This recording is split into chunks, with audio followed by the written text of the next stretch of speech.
Well, alrighty then. Holy cow. Oops. Do we have this adjusted right? Looks a little hot. Hold on. Yeah, it looks right. Okay. All right then. Hello, welcome. Marie, Christopher B, Ken, Ron. Who else do we have here? Ted is over on Facebook. Yes, indeed. Yes, indeedy. Ken, I need to shoot you some info on Venmo. Sorry, Venmo. New technology. Yeah, we'll get it. We'll get it. We'll get it. We'll get it. Yeah, audio today was kind of interesting, Marie. I fired everything up. Of course, I leave the PC on all the time, and the Behringer UMC 404 HD is plugged into the PC over USB, so it's on all the time too. And the mics are phantom powered, so they're on all the time. And I actually had my brothers visiting, and we were up here on Monday. And I was just, showing off and showing them the cameras, the microphones, and they were, they wanted to move everything around. And so they moved everything around. So I come in this morning, fire everything up. Everything looks great. Okay. And then wait, no, my mic is just dead. And I checked all the connections. And then, I said, okay, remember, try the simple stuff first. So I tried the connections. And then I basically zeroed out my preset in vMix, opened a fresh blank preset, brought in the microphone, and it worked. So I knew it was just a setting thing. It wasn't anything they had done. So, but that just, it just took a while. It just took a while. And so I opened up my original preset again, and the mic was back. Why? No clue. Why? No clue. No clue. So Chris B, I'm glad you caught me live. I am. I'm. It's one of those things. It's like if you catch me live, it's not the same as catching me on replay. I guess is what everybody's calling it these days. On replay, where you can, you can pause it, you can rewind it, you can turn it off. But here we'll know what you do. Not really, not that bad. So, Marie, that's the story.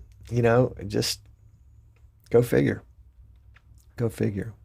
I have a client out in California and just got a brand new PC, fired it up, and the monitor didn't work. How would that be? It worked when it left here. Hey, John, welcome. Glad to have you. We ought to do a study of John's church. John is down in the Caribbean and has got a wonderful setup at his church. But I'm going to show you the setup from my church today. So there you go. Yeah, you can take the stuff out. You can skip over the stuff you don't like. That's right. I try to remember to go back into the YouTube, the original content producers comment section, and give you kind of a timeline so you can pop forward and backwards. I don't think I did it last week. Hey, Rich, or should I say Maverick? Apparently in Rich's professional jet ski racing days, he was known as Maverick. Can only wonder why. Eric had problems with the church last night. Oh, I'm sorry to see that. Sorry to hear that. I mean, is there anything we can help with? Probably not. You've got all the knowledge, all the troubleshooting ability you need. But it's like crazy. Crazy, man. User error. Yeah, there we go. That's generally what it is. Even for some of us old salts, you just never know. And things can change from minute to minute. Got the hiccups all of a sudden. Jan said we did the first post-COVID sports event yesterday. Wow, congratulations. That's awesome. With people in the stands and everything. I like it. I like it. Is this the Gigabyte Design Air 10G system? And if so, how are you transporting it? Yeah. Oh, there's a person at my side door. They changed the output settings, changed the output in settings to input 3. Oh no. Oh no. That'll drive you crazy.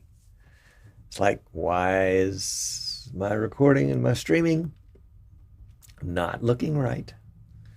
Yep, you always want to make sure you check that stuff. In fact, I'm monitoring it right now. Not like I've got anybody else here that's going to change anything.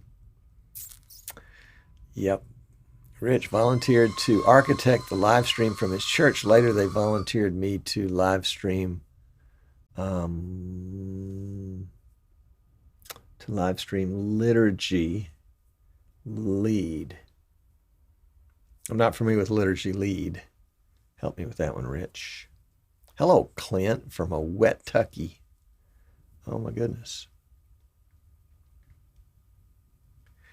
Yeah, that's how it goes, though, isn't it? I love the way Rich put it. I volunteered to do this, and then I got volunteered to do that.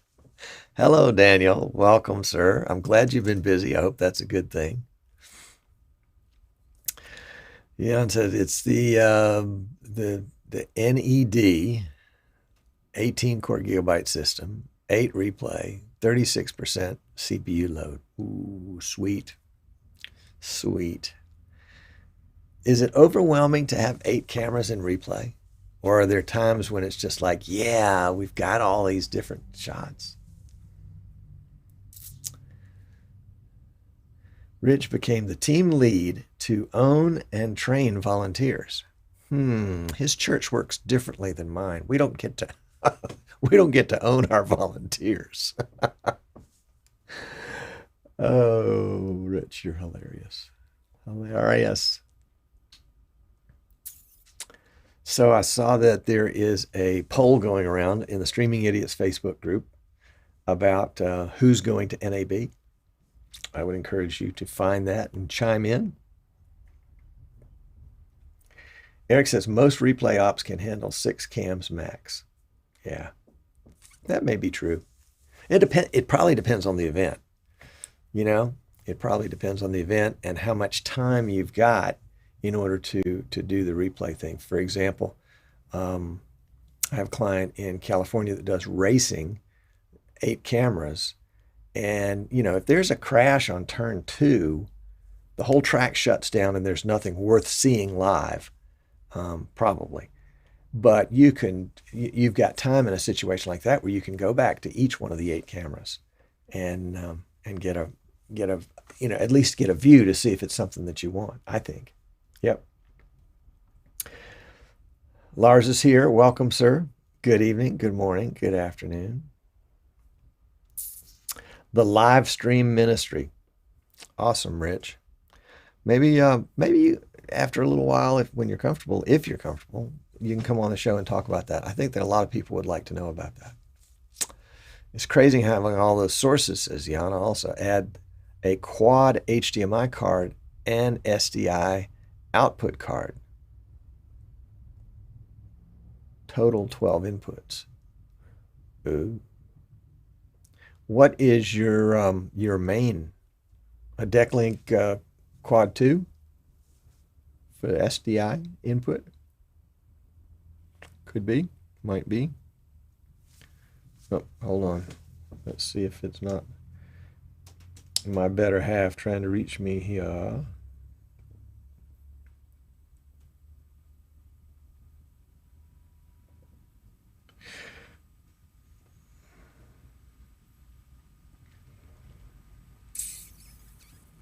Well, nothing big time. All right, let's see. Jan wants to take a look at the Huddle Cam HD Pro IP camera. What do I think about it? I'll have to look at it and tell you. I have not been a big fan of Huddle Cam in the past simply because it seems to kind of be a tier below the PTZ Optics. Now, whether they've sort of, and it's all the same company, it's Haverford Systems behind that.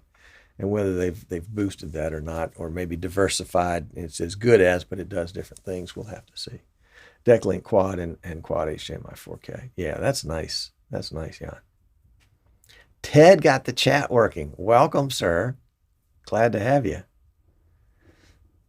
Ken just finished 100 events since September of last year. Holy cow. Pretty impressive. Welcome, Chris. Chris is from, we wouldn't say down under. How about Kiwi Land? Yeah, New Zealand.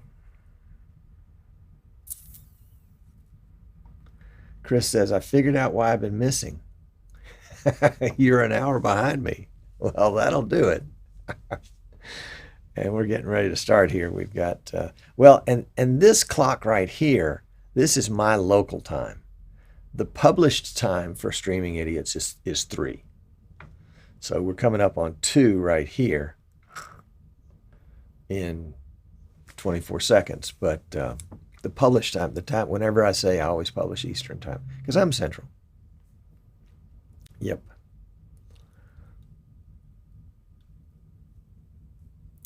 RJ is here. That's Emerald Coast TV. He's on a road trip to Orlando. All right. All right. Very good. Very cool. All right. Well, let's get this show on the road. And I think you guys will be interested in this. There probably will be applications for sports and for, other type events, but we're talking specifically today about live streaming a small church, and I'm using my church as an example. And it's something that I know pretty intimately, because I designed and built it and operated. How about that? All right, so let's hit the magic button, and we are going, gotta bring my my X Keys XK80 with a custom key set I designed myself. You can tell if you're a designer, your job is safe. Okay, here we go.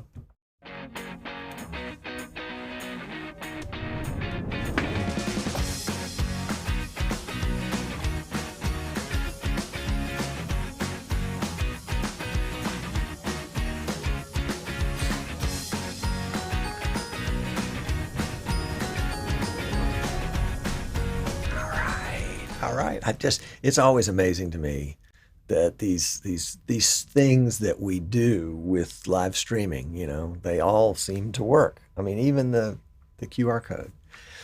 I'm Tom Sinclair. This is Streaming Idiots. I'm so glad you're here today. It's always a treat to have Wednesdays roll around and to have come up with something that I think you might enjoy or learn from, or at least it will entertain you during your dessert after dinner, right, Marie? Anyway, so here's the deal. I wanted to share with you something that I know very intimately, which is live streaming for churches, i.e. my church. My church is a small church. Average Sunday attendance is 35 people, not large. The live stream might have, on a low day might have, 4 or 5 people. On a high day might have a dozen or more. Over the course of the next week, the live stream will be, or the recorded version of the live stream might be viewed 40 or 50 times, depending on what the message was. And what we find is that a lot of people that are in church live go home and say, what did he say? And they go back and watch the live stream in order to get the part that they dozed off or daydreamed through, whatever. I do that from time to time. The doze off and daydream part, and the going back and looking at it again later. The folks that do watch, some of them are members. They feel like they're attached to our church, but they're not local. They're away. Some of them are former members of the congregation that have moved somewhere else, and just are keeping in touch by watching the live stream.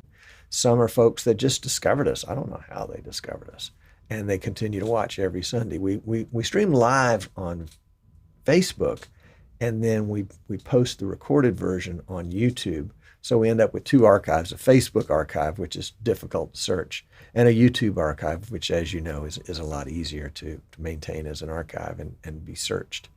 So, and we see, the Facebook spike on Sunday, both with live viewers and replay viewers. And then, after that, the YouTube sort of takes over. We are suffering from limited bandwidth, so we can't stream to both of them at once. I've tried that, and I literally cut them both down to 480p, maybe like 800K on the upload, but it just the internet was so poor it just couldn't maintain it. We're working on that, but anyway. So we've been streaming. Next month will be, I think, 4 years. And I made the case to the pastor, hey, let's do this. This is a good thing to do for folks that can't come, or are traveling, or at home with a sick child, or a sick spouse. And I think a little bit reluctantly, he agreed to do that. He's not a big tech guy to begin with. And so, this was going to be not something that he understood, nor was he able to do, but neither one of those things were things that we were asking him to do. So I built a little system, and in fact, that's the system they're using today, and ultimately ended up, just kind of giving it to the church so that it's theirs now. But let me. I think I've got a picture of it here. It's not anything fancy. It is just the PC on the left, and you can see, the fan area needs to be cleaned. Just a small monitor, keyboard, and mouse, and it's hooked up by Ethernet to the router, to the modem router there at the church. It's got a little sign. I don't know if you can read the little sign on top of the PC that says, "Please leave this on." It is situated in a room. Here's the room that's sort of a kitchen, sort of an office. It has, not very frequent visitation during the week or the weekend for that matter. So we don't have anything under lock and key, but it's kind of out there in the open where I guess somebody could mess with it. It's been 4 years and nobody has. So I feel pretty good about that. The church is actually on the other side of the wall that has the cross on it, the cross and the picture of the trees. The church is on the other side of the wall there. And what we've got in the sanctuary is a single PTZ Optics 12X camera. It's actually generation 1, so it's one of the original versions of that. Let's see, do I have a picture here of the placement? Yeah, here we go. Here's the placement of that camera. And you can see the camera up top in the center. And then below it and to the right are the entry doors to the church, which is a little bit of a problem. On occasion, we'll get just a tinge of vibration if somebody closes that door, let's say more than firmly. Doesn't happen very often. Or if you get some kids that are running up there and kind of, bump into the door, it'll shake the wall just a little bit. The wiring actually goes through the wall and then up into the attic. It is an Ethernet cable that is power over Ethernet.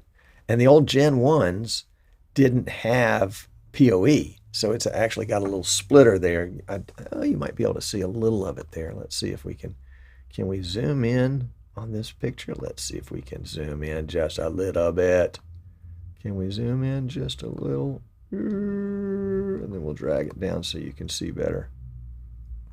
Yeah, you can see a little cables there. I didn't do a very good job of covering those, but that's a splitter that splits Ethernet into Ethernet and power, and powers that camera. And the camera stays on. The camera stays on 24/7.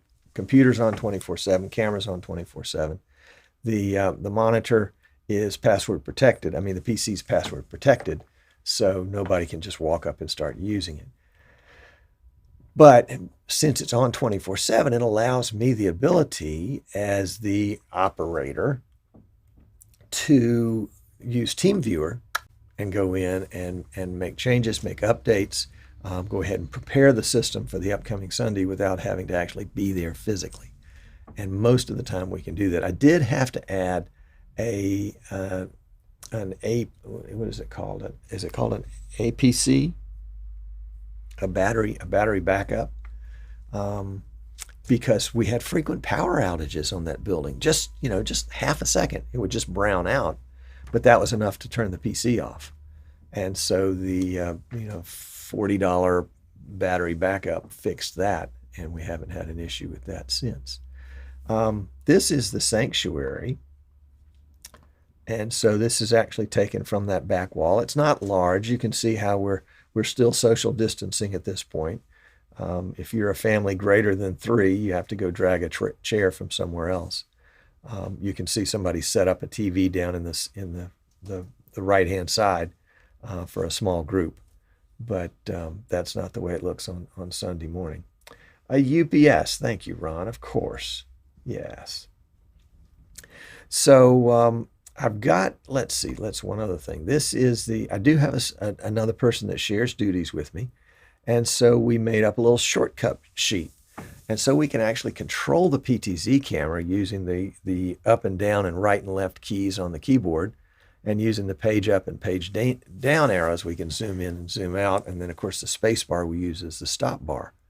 And then we've got some shortcuts that we've got that basically adjust the gain, because the singer sings a little louder than the preacher preaches. So we're trying to even that out a little bit.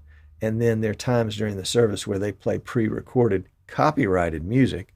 So we'll fade that out with a W and fade back in the venue audio with a Q. And then you can see under the graphics, we've got some graphics down there that are under the function keys. And then an F12 actually is just so that you can use the little, what's it called? The little preview button, I guess, on each input. And then we've, as you do with these kind of things, we've penciled in some extra shortcuts, and we're continuing to add to them. It's a pretty simple setup. It is definitely not fancy. I just don't do fancy. Let me show you a little bit of what it looks like. I've queued up. This was a service from back in April.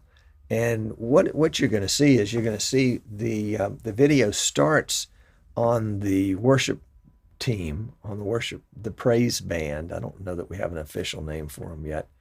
And then the camera will back out a little bit, and then pan over and then zoom in. And all of that is done manually with the keys on the keyboard, rather than setting presets, because the preset with the Generation 1 was literally left, zoom, up, one of those kinds of things where nothing happens simultaneously, but you can get shortcuts to make it happen simultaneously. So let's bring that in, and we'll give that a go. Let's see, there we go. So we can see that they're finishing that song. It's time to move to another part of the service, and we're trying to reduce the amount of jerkiness and stair-stepping in the camera by doing it like that, since we only have the one camera. And it tends to work pretty well. Let's see, let me queue up another part of that video and see if I can find it. Can I find it? Nope.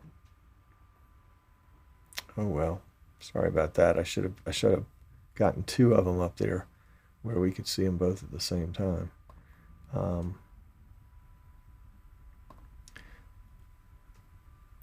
One of the things I love is the ability to actually do a zoom with the PTZ Optics cameras. You can control the speed of the zoom down to a certain point. It's going to zoom here in just a second. And I wish it could be just a tad slower. That's one of the things I like about the Bird Dog line of cameras is that you can make it zoom or pan or tilt, for that matter, so slowly that you almost can't tell that it's doing that. So yeah, I lied to you. I thought it was gonna make a. Well, it should do it in just a second. There it is. And then a little bit of an adjustment. Oops, a little bit too much of adjustment. So I got to go back down. There we go.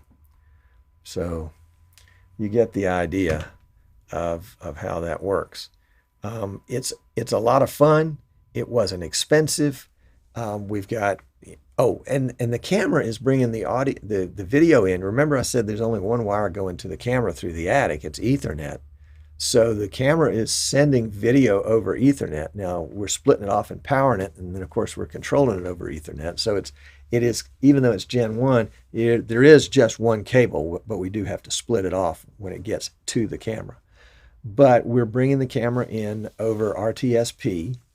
It has about 500 milliseconds of latency because that's what it took to get that particular camera not to do any ghosting effects or, essentially losing packets in the stream, or losing packets over the little local area network that we've set up. And so that is a little disconcerting if you're monitoring it and it's also going live in the next room, because live is obviously happening a half a second sooner, but you just sort of learn how to make it work. And anticipate things. I didn't bring it with me. One of the other things that we're doing is the pastor has taped about a 50-second welcome, just from the stairs in front of the altar there. And we play that before the beginning of the service. And there's a countdown. It's really funny. Before we did live streaming, the church would start at 10, 10:02, 10:07, just kind of when everybody got their act together. But now, since we're doing live streaming, and we've got a pre-scheduled live stream on Facebook, we kind of have to adhere more to a schedule, and the fact that we're starting with something that's pre-recorded and we want to have that end right as the service begins, the service has to begin at the same time. So they're counting on me for a countdown, and I just put a countdown up on the screen, so that anybody walking by that little room can say, okay, 5 minutes, and then right about 1 minute, I'll go out and give a 1 to the worship team so that they know, they can begin to crank up. And as I do that, that welcome video is playing in the background on the live stream. And the welcome video has a trigger in it that triggers it to go to the camera shot to mute any audio except the audio in the sanctuary. Now the audio is coming from a Behringer X32 digital mixer. And one of the nice things about the X32 is it's got a ton of outputs. And so we've just gone the old-fashioned way. We've taken an analog output, that is an XLR output. We've converted it, well, actually, we haven't converted it. It's XLR, and it goes into the ceiling and across the rafters in the attic, and then drops down in the wall there in our little control room, and comes out the wall XLR. And we have a little XLR to 1/8" stereo adapter, and we adapt it over and then plug it into the back of the PC and the line-in jack. And it's simple, it's not fancy. I have always wanted to go in and take USB from the X32 and get all the channels so that I can create my own separate mix, so that I don't have to fool around with shortcuts to, reduce the gain or reduce the volume or add gain, reduce volume to the praise team and add gain to the preacher. But I haven't done that yet. Eventually I will when I have spare time. It's only been 4 years. I mean, don't rush me. I'm a volunteer. Anyway, what else do I want to tell you about it? PC's been running constantly for 4 years, no problems. The periodically, I do have the Windows updates on pause, and I'll go in about the last week of the month, preferably like Monday or Tuesday, so I've got time if something gets broken before Sunday, and do the Windows updates. Occasionally, it's got a GeForce GTX 750 Ti graphics card in it, so it's not a super duper one, and it's not a new one. I think it's one that I had in one of the machines I was using here, and then I just repurposed it in that machine, but it's running flawlessly. And about once or twice a year, I'll update the driver for that. Of course, we're keeping vMix up to date, and you know what I should have done? I should show you my vMix setup. I do have a picture of that. Let's see if I can zoom in a little bit in that picture. One sec. We'll just zoom out just a tad. Sorry about this. This is a lack of preparation, shall we say.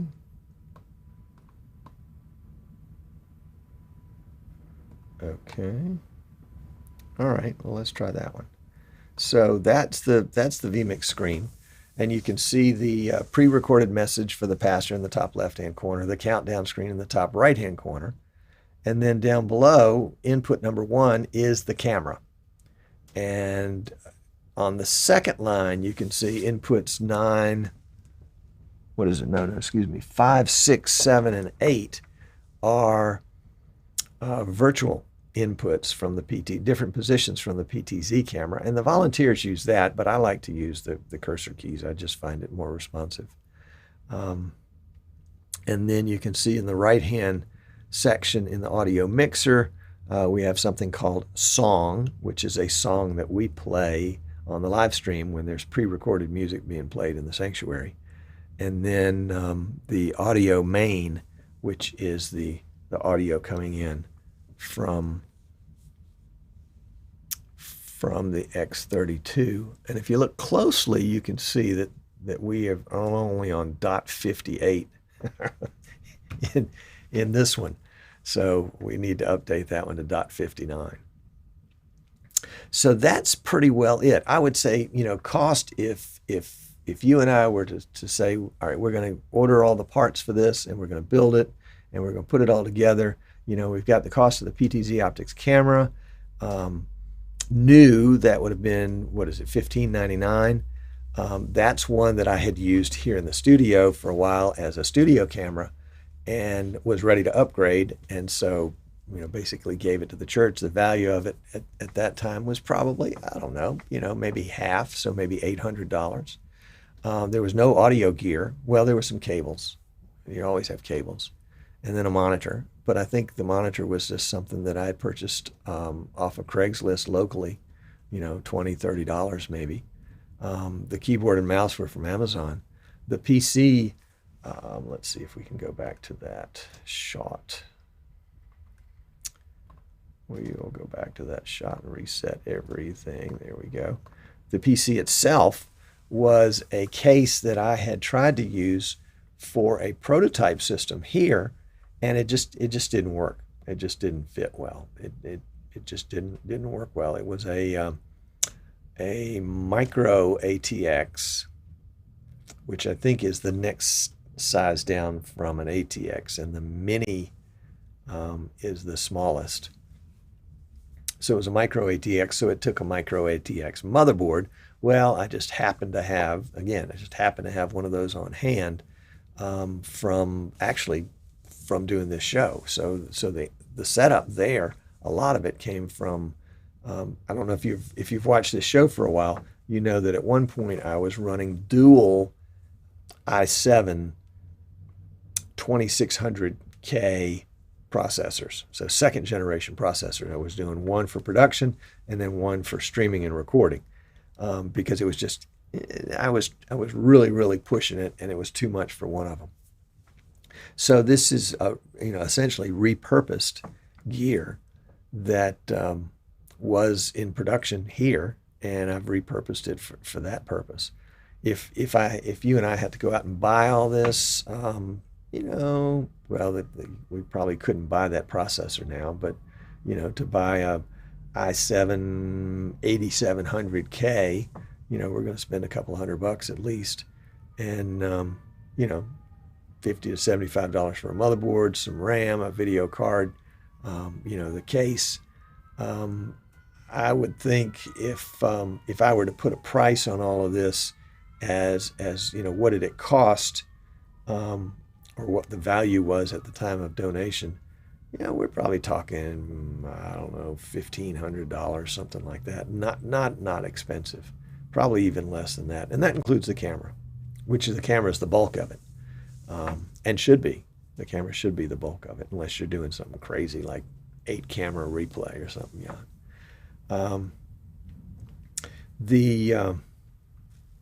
The church folks have seemed to be very, very accepting of it. I think most folks forget that they're on a live stream.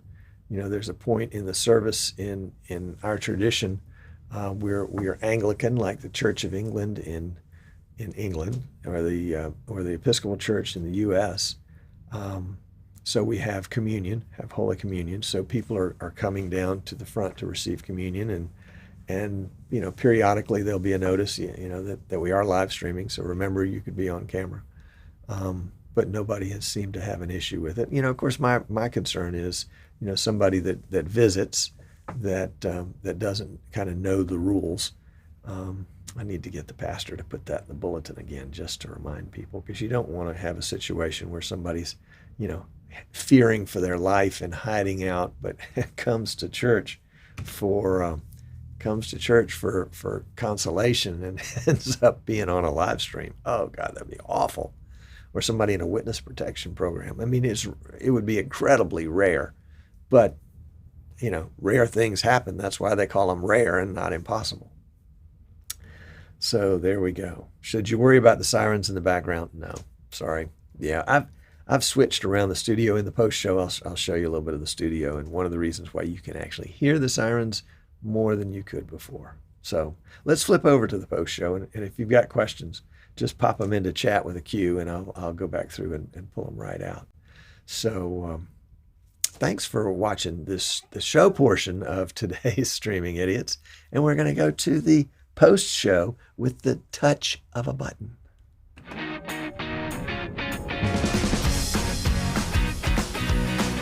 How about that? Just the touch of a button.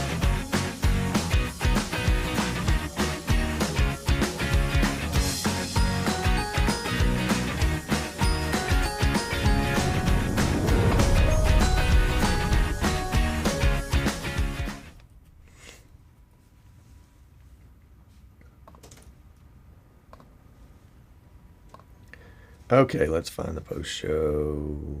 Where's the post show? There it is.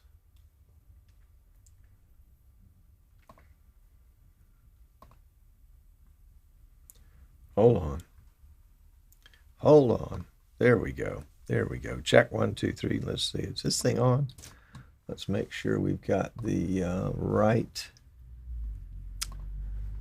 track. There we go. So let's try that again. And there's always one in the crowd that wants to get their licks in, Dave. It's funny because there was a graphic somebody had posted in one of the Facebook groups today that that talked about all the different panning and tilting and zooming and sliding or whatever the others were. And it's just a tilt or a zoom. That's all you need. Everybody knows what you mean. You knew what I meant. Let's see. So yeah, criminals on the run. It's happened. Witness protection has happened. Yep. There's the X32 also has an add-on card. It makes its channel available as Dante channels. Oh, that's interesting. So then it would be if the X32 were on the network, which ours isn't, I don't think, because, well, it's not on my network.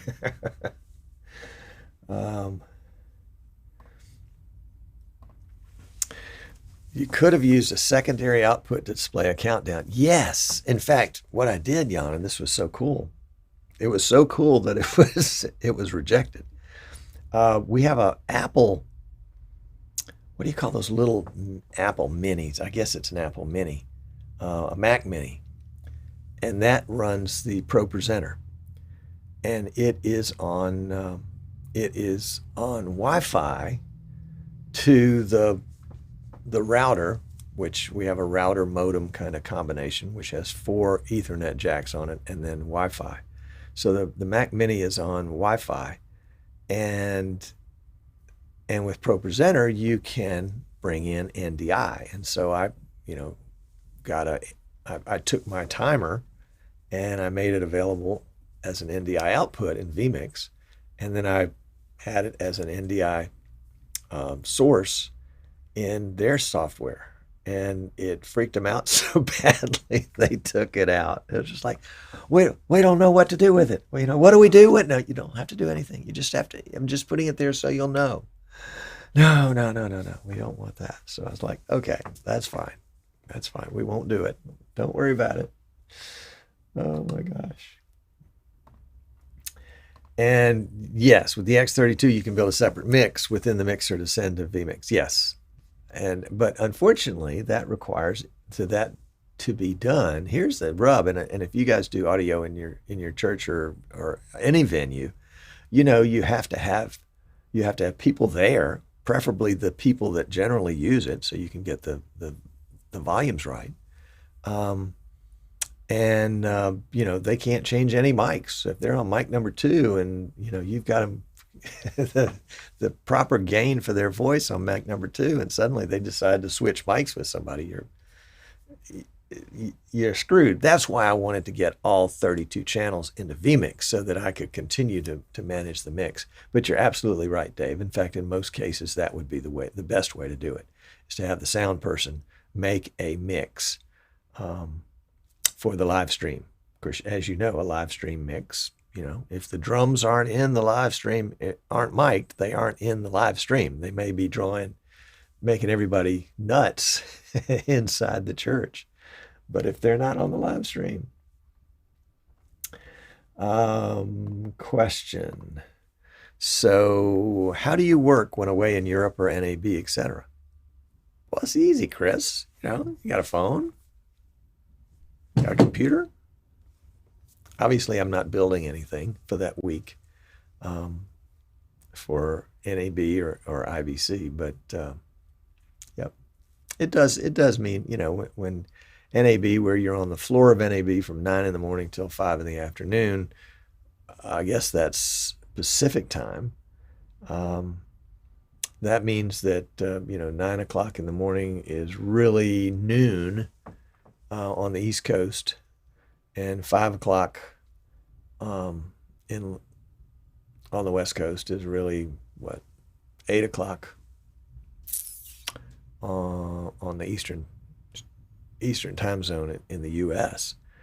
Sometimes those things just really mess me up. Anyway, we get a lot of work done before NAB, returning phone calls from the previous day, that kind of thing. But it's mostly just putting out fires and helping folks.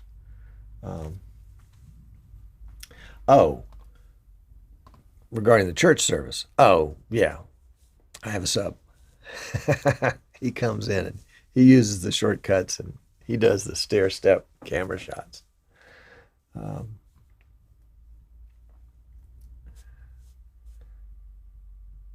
Let's see.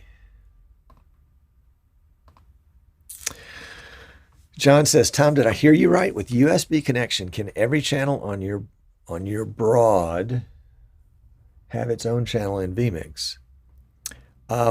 Some digital mixers allow you to do that, yes. And the Behringer X32 with the optional USB card can connect into vMix and make all of its channels available in vMix, a la the Behringer UMC 404 HD, where I've got all 4 channels of it. And I can operate those differently, although the UMC makes no bones. It's not a mixer, it's just an audio interface. But yes, the X32 can do that. Um,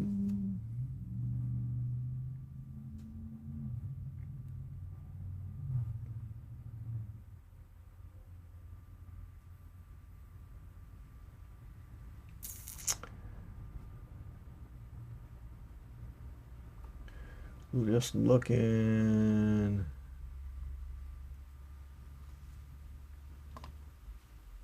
Interesting.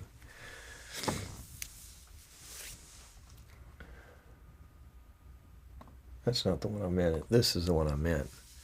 That Denmark has not separated church and state, so unless you opt out, you're paying a church tax.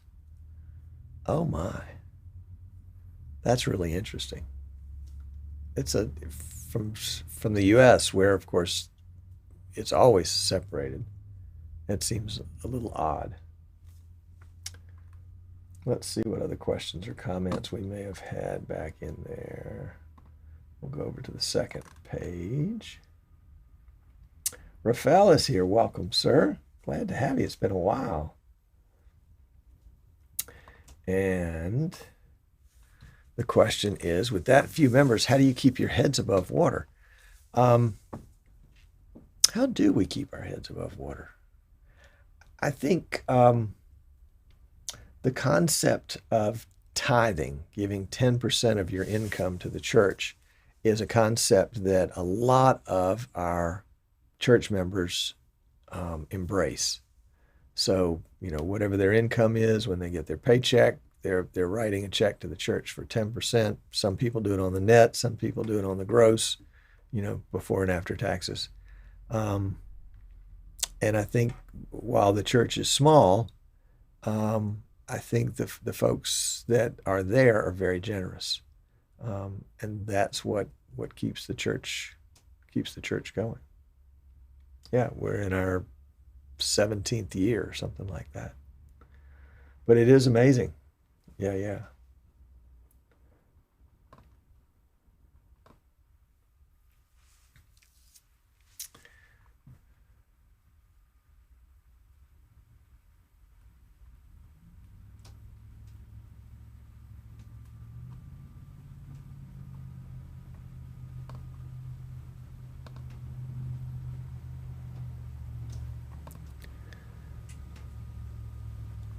I agree. Nice to have replay. And I can't let this one pass again. Ken was one of my heroes. Ken, it seems like 10 years ago, but it might have been 10 years ago. When you were doing the live stream for the college football. And you were, I think you used a TriCaster for some of it. At one point, you were using VidBlaster and maybe Wirecast, and trying to find the sweet spot of what would make it work. And delighted that that vMix has been where you've ended up. I think that's a good. Let's see. 10%, so the church effectively becomes the social net and healthcare system. No.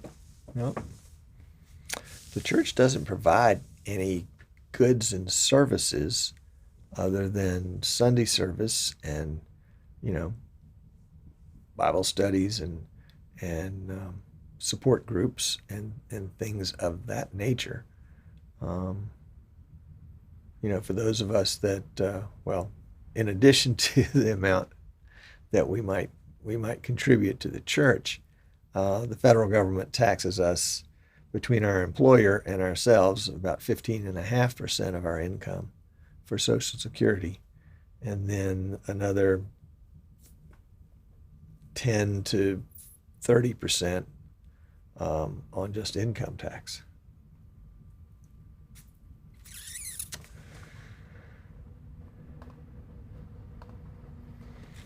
With that bearing error, the USB connectors gives you 32 inputs. Oh, it gives you 32 inputs too, in addition to the outputs. That's interesting. So I could send inputs. I could send from vMix to the X32. I didn't know that. That is cool.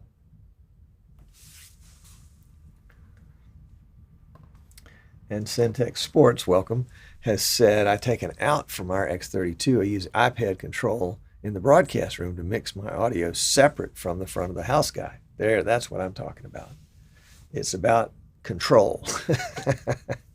Being able to do what you need to do when you need to do it.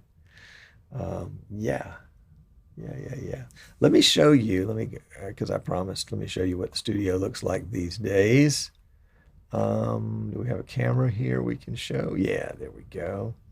So this is, this is the studio. It is not at all like it used to be.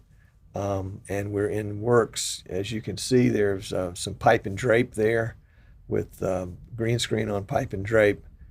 Currently it's being used, well, while we're doing the remodeling, it's being used as some temporary storage. You can see over to the right, storage of server cases that'll have to be relocated so we can straighten out that pipe and drape. And then swinging around over here, basically my landlord said, Tom, you got to take everything off the ceiling, because I had all sorts of stuff hanging from the ceiling. I had lights hanging from the ceiling, cameras hanging from the ceiling. The moving blankets that kind of kept us from having a real live room. They absorbed some of the audio. Those were hanging from the ceiling, kind of forming cocoons around different things. And then, of course, my green screen back here was hanging from the ceiling. So as that came down, and the brick wall, the faux wall, was back here too. So when that came down, I had to throw up this little chair screen, which is good for something that's kind of quick, kind of needed in a hurry. So yeah, that was the deal there. So it ends up that I end up back with this shot, the old Streaming Idiots background. And you can see right up there next to Rooney, I've turned the wrong way. There we go. Now I'm turned right so that it gets me a good key. And as you might have been able to see from this picture, there's not a lot of lighting here. I've got one light to my right, one you can't see over here to the left, kind of a hair light up there, and then there's a light again that you can't see right up in front of me. And that's what it took to kind of evenly light me and to light the green screen.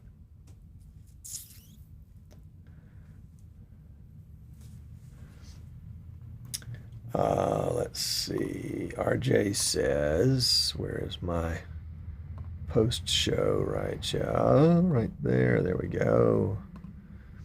You mentioned TeamViewer. Any recommendation for a good TeamViewer alternative?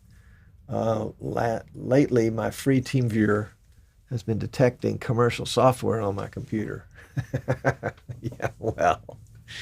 Yeah, they did that to me too.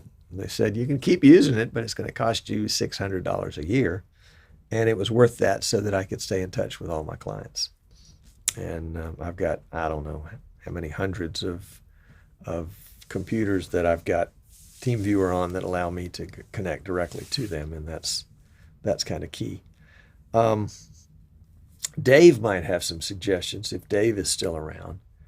I know the guys at vMix are using AnyDesk. ANYDESK, AnyDesk. And then I think Windows actually has something built into it, and Chrome may have something built into it. And there may be some folks in chat that have some suggestions on that too. Yep.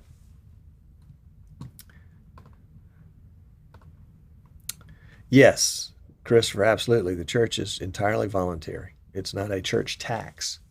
We can give as much or as little as we want to. And it's kind of interesting to look at, the statistics here in the U.S. As to, I don't know how they get these numbers, but as to how people decide, what to give and where to give. The South, the area that I'm in, tends to be very generous to churches. Yeah.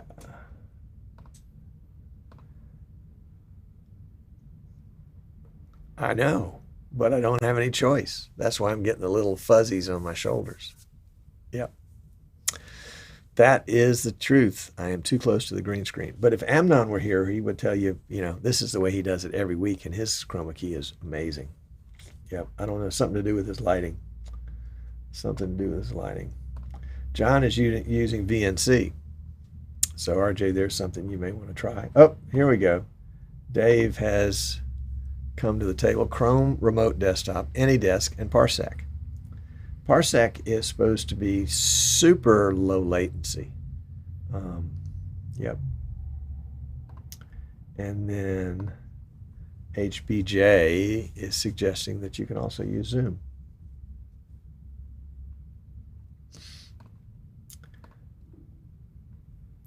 And there we go.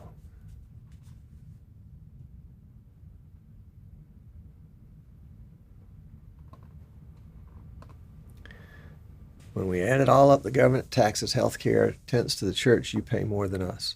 Oh, we haven't even started about healthcare, about health insurance. The government doesn't provide health insurance for most people.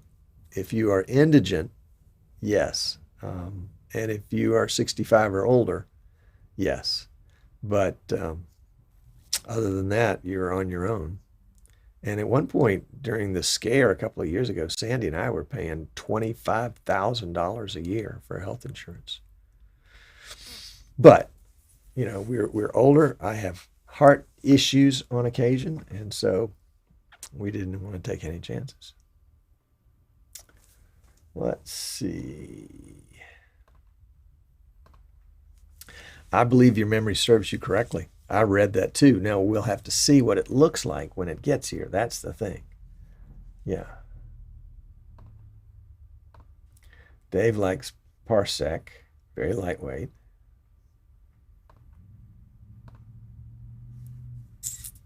So Dave, have you and Charlie gone to Parsec 100% and left TeamViewer in the dust on that?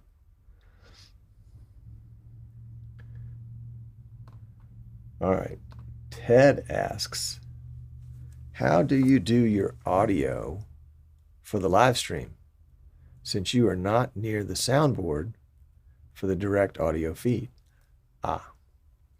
Ted, we have a cable. If you're talking about the church, we have a cable that goes from the soundboard into the wall, up inside the wall, into the attic, across the attic, down inside the wall of the little control room that I showed you the picture of, and then it pops out the wall right there, and it plugs in XLR output on the mixer and XLR converted to 1/8" stereo to go into the PC. And it's all analog, but it's pretty clear, pretty pristine. Yep. That's what we and it's been that way for 4 years. I think there was one Sunday when we didn't have any audio at all. And it was kind of funny, and I kind of trotted out there to the soundboard to check input number, I think it was like input number 7. Excuse me, output number 7 was our output. And somebody had, I don't know if they'd taken the board apart or moved it or something. When they put it back, they plugged us into output 6, which of course didn't have anything on it. So we put it back in output 7 and taped a note there that said, output 7 goes to the live stream. Don't unplug, please.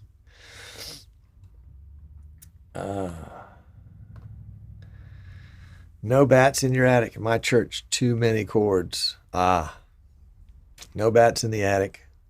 Hot as blue blazes in our attic. I've been up there 3 times and will not go up there again. Somebody younger and more agile is going to have to go up there again. Excuse me. Goodness. Ted's okay. And John is properly impressed. Yeah, fortunately, it was a time when business was going really, really well, and we could do that without having to starve. But you got to have health care. You got to have health care.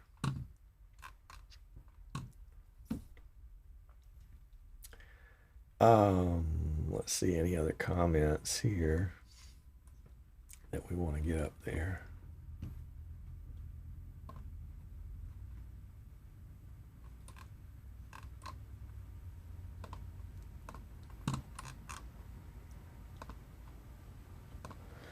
Hello, Rick. Rick asks, are you using a major capture card? Have you ever had any luck with an HDMI extender and that board?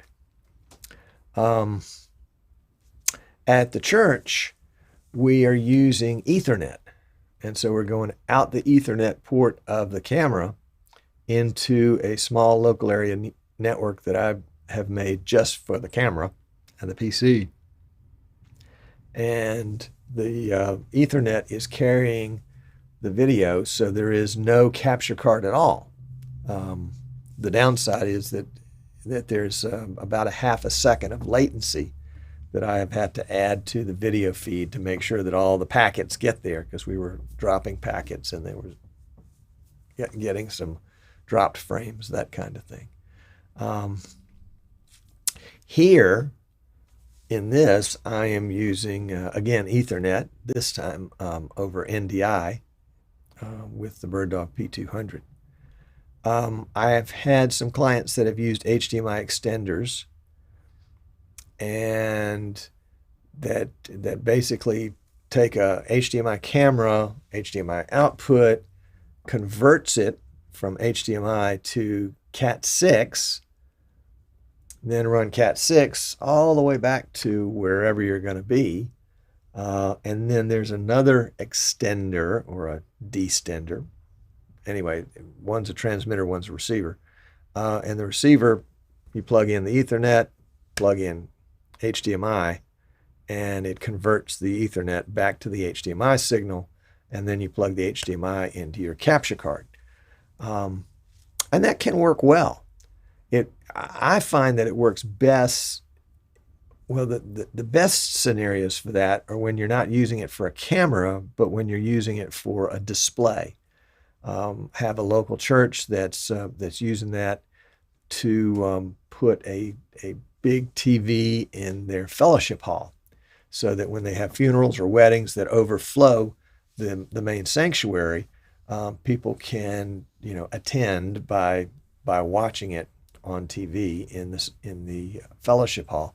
And it has about a half a second latency, maybe 750 milliseconds, something like that. If I were using it as a camera, I would have to do what I'm doing at the church, which is to delay the live audio to match the camera. For one camera, that probably would be okay, but let's say I had two cameras, one that was really far away and I was using an HDMI extender, and one that was near, and so I was just using it HDMI directly into the PC. And so the camera videos would come in out of sync.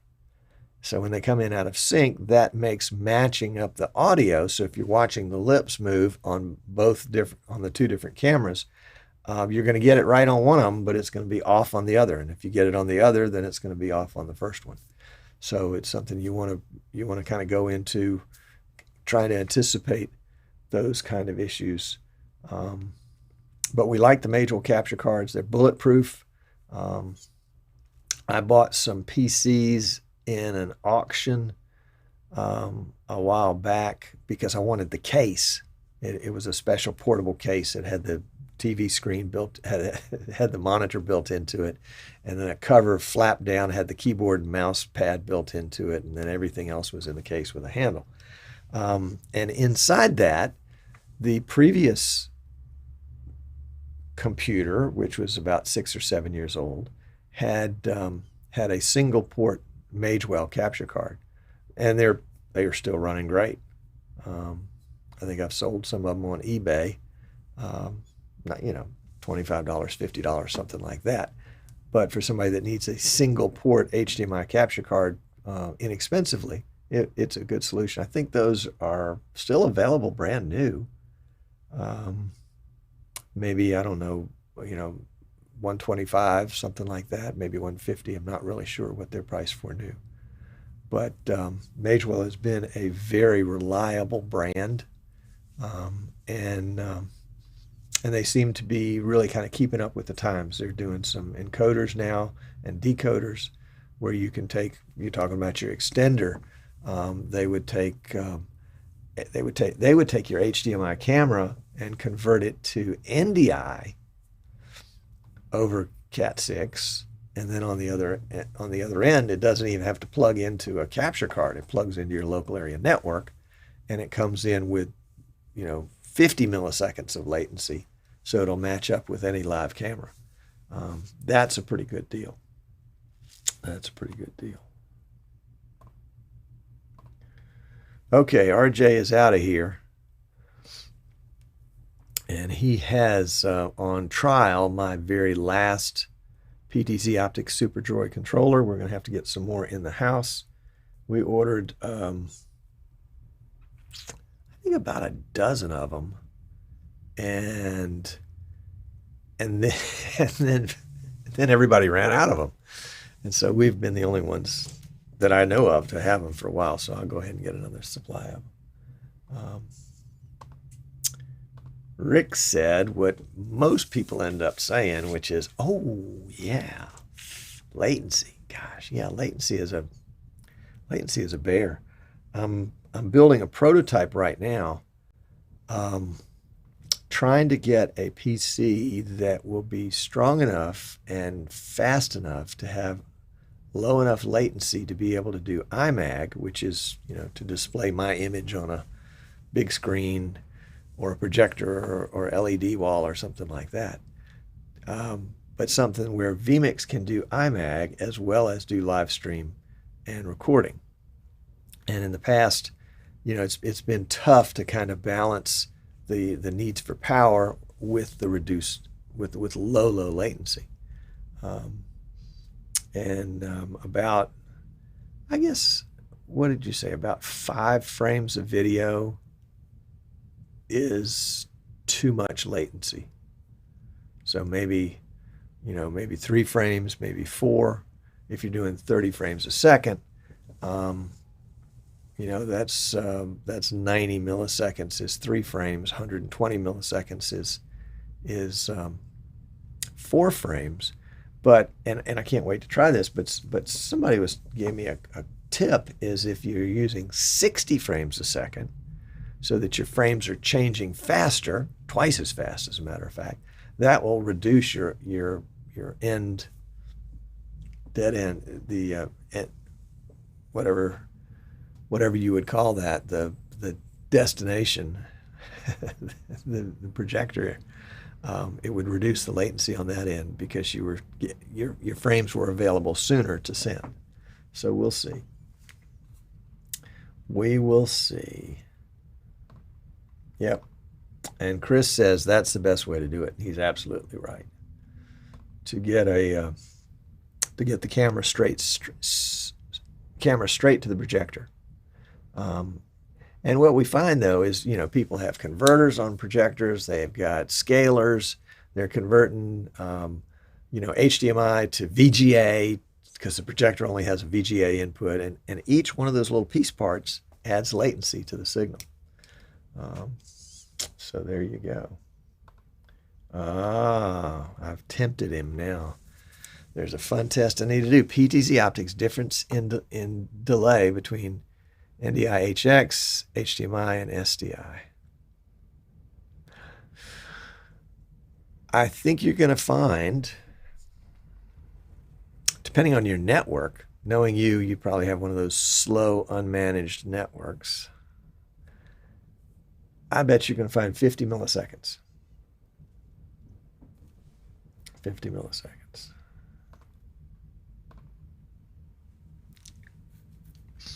So what am I? Chopped liver? Teasing. I'm teasing. But when you come to spend an afternoon with RJ, you can pop over here and I'll buy your dinner. How about that? How about that? Let's see what else I'm missing over here. All right. Well, we are going to call an end to this so I can go back to work building PCs and reorganizing studios. Actually, I'm waiting for some piece parts on the studio build, but I'll keep you up to date with that one. Thank you for taking time out of your busy day or your busy evening to come join me. I do appreciate it. You honor me with your presence, and I will catch you next week. So let's see if I can figure out how to get out of here. How do you get out of it? Once you're in this thing, how do you get out of it? There's got to be a way to get out of it. How about this? That'll do. Okay. Later.